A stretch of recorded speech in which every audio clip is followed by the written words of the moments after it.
ভিডিওটা দেখেন, বাংলাদেশের তামিম প্রবাসীকে নিয়ে কি বলছে, কত সুন্দর কথা বলছে দেখেন,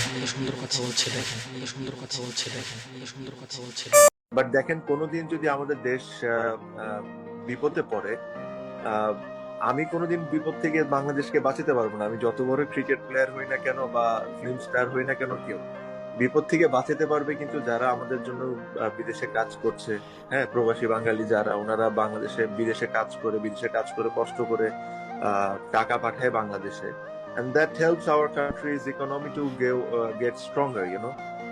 That is not only way, but I'm sure Bangladesh is developing extremely fast in other sectors too.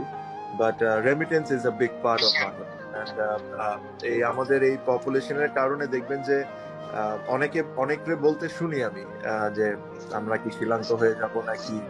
আমি ব্যক্তিগতভাবে কোনোদিন বিশ্বাস করি না। আমার কাছে মনে হয় যে যতদিন আমাদের কাছে এই মানুষজন আছে যারা বিদেশে কষ্ট করে আমাদেরকে টাকা পাঠাচ্ছে, বা the other ways of incoming, যে ইনকাম হয় আমাদের, আপনি গার্মেন্ট সেক্টর বলেন, other staff and all and all, and I think we'll be absolutely fine. And এই কারণে আমি